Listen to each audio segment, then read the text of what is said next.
la ciudad de Cafarnaúm, el sábado, entró Jesús en la sinagoga a enseñar.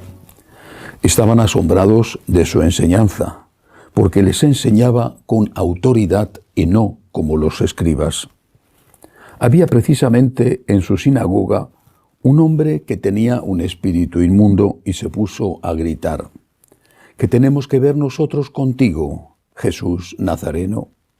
¿Has venido a acabar con nosotros? Sé quién eres, el Santo de Dios. Jesús lo increpó: cállate y sal de él. El espíritu inmundo lo retorció violentamente y dando un grito muy fuerte salió de él. Todos se preguntaron estupefactos: ¿qué es esto? Una enseñanza nueva expuesta con autoridad. Incluso manda a los espíritus inmundos y lo obedecen. Su fama se extendió enseguida por todas partes, alcanzando la comarca entera de Galilea. Palabra del Señor. Gloria a ti, Señor Jesús. Dos cosas y además importantes en este Evangelio. Primero, un concepto que puede parecer secundario, pero que es esencial. Enseñar con autoridad. ¿Qué significa? Autoridad no es lo mismo que autoritarismo. Lo dicen incluso los que están escuchando a Jesús y lo recoge el evangelista. Dice: enseña con autoridad y no como los escribas. Los escribas, los expertos de la ley, se limitaban a contar lo que ya se había enseñado de las personas que habían recibido una revelación de Dios, por ejemplo Moisés o los profetas. Ampliaban o interpretaban, pero no podían nunca añadir o suprimir, modificar, quitar cosas que ya estaban puestas allí. Eran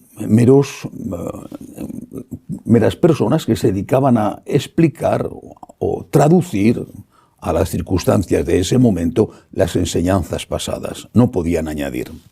En cambio, Jesús se presentaba como alguien que sí estaba dispuesto a cambiar. Con mucha frecuencia decía: habéis oído que se os dijo, pero yo os digo. No era una explicación o ampliación, sino era un cambio, y a veces un cambio profundo. Por ejemplo, en el tema del divorcio. Habéis oído que se os dijo, pero yo os digo. Jesús tenía la pretensión, para los judíos no solo insólita, sino incluso blasfema, tenía la pretensión de estar por encima de los grandes que constituían las columnas de toda la teología y la moral de Israel. Moisés, los profetas, los grandes libros, el Pentateuco, estaba por encima. ¿Por qué? ¿Por qué Jesús tenía esa pretensión? Porque una ley, de una manera legal y legítima, solo puede ser cambiada por un legislador que tenga al menos la autoridad del legislador anterior. Por ejemplo, una ley en un parlamento. Si un dictador pretende cambiar una ley, lo puede hacer, sin duda, y lo hace. Pero eso no es legal, eso no es legítimo, porque no tiene la autoridad para ello. Jesucristo cambia leyes esenciales, insisto en la del divorcio, que es muy llamativa y le provocó muchos problemas. Cambia leyes porque está por encima y lo sabe. Él es más que Moisés. Él es más que Elías y cualquiera de los grandes profetas. Él es mucho más, y además hay ocasiones en que lo dice. Y la gente se sorprende y lo comenta. Este hablar con autoridad, dicen, es nuevo. Si no hubiera estado acompañado por los milagros, sin duda hubieran dicho desde el primer momento que se trataba de una blasfemia. Jesús hace eso porque es Dios. Es el supremo legislador. Es Dios. Y lo sabe. Es Dios y lo sabe y ejerce como tal. Por eso, cuando en nuestra época muchos, en cosas importantes o en cosas secundarias, pero muchos dicen: habéis oído que Jesucristo os dijo, pero yo os digo, están poniéndose por encima de Jesucristo. Están colocándose por encima de Dios. Habéis oído que Jesucristo dijo que... pero yo en cambio os digo que Jesucristo estaba equivocado, Jesucristo estaba pasado de moda. No. Ellos están colocándose en el lugar de Dios más que Jesucristo, o bien haciendo de menos a Jesucristo y poniéndole a nuestro Señor en el plano de un hombre, simplemente de un profeta o de un gran hombre, pero no considerándole como Dios. Nadie puede ponerse por encima de Jesucristo porque Jesucristo es Dios. Lo mismo hacen, por poner un ejemplo, con San Pablo. Bueno, San Pablo es el gran enemigo de los modernistas. El gran enemigo es la bestia negra a la que hay que eliminar. Prácticamente nunca hacen referencia a San Pablo porque les molesta muchísimo las expresiones tan claras de San Pablo sobre todo, especialmente sobre los comportamientos sexuales erróneos, equivocados de su época, la homosexualidad o la promiscuidad.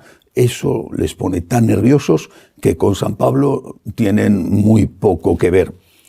San Pablo no es Jesucristo, San Pablo no es Dios, pero San Pablo es el primer intérprete o uno de los primeros intérpretes. Con San Pablo, cuyas enseñanzas, sus cartas son palabra de Dios, con San Pablo empieza la primera tradición, es decir, la primera aplicación a situaciones diferentes de las que vivía Jesús de aquello que el Señor había enseñado.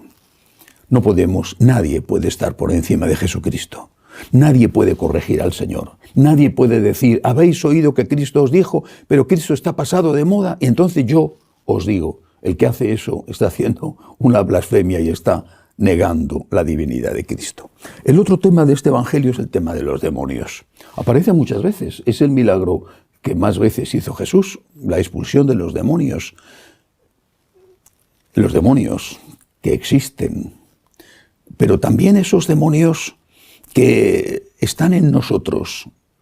Por ejemplo, el demonio de la ira, el demonio de la lujuria, el demonio de la pereza, el demonio de la envidia, el demonio de la ambición, el demonio de la gula. ¿Cuáles son tus demonios? Es hora de que lo sepas. Son demonios familiares, en el sentido de que a veces se heredan, son demonios que no tenías y que has adquirido. Son demonios que te llevan molestando tantos años, quizá desde la adolescencia, en que empezaste a hacer cosas que no debías y se han convertido en vicios, y están ahí contigo quitándote la paz. Luchas con ellos y con mucha frecuencia eres derrotado. Los demonios te pueden, te humilla esa situación, te hace daño, te sientes muy molesto. Prometes y vuelves a caer. Son tus demonios particulares. Pues bien, Cristo expulsa a los demonios. A nuestros demonios nos hace libres, solo Él nos hace libres. Y tenemos que pedírselo y naturalmente colaborar con Él.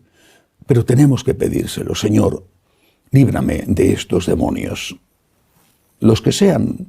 Sería muy útil que cada uno llamara a sus demonios por su nombre. Repito, el de la ira, el de la lujuria, el de la pereza, el de la envidia. Bueno, a veces son muchísimos. ¿Cuáles son tus demonios? Pídele al Señor que te cure, que los expulse de ti, porque solamente así tendrás paz y solamente así podrás llegar a la santidad. Que así sea.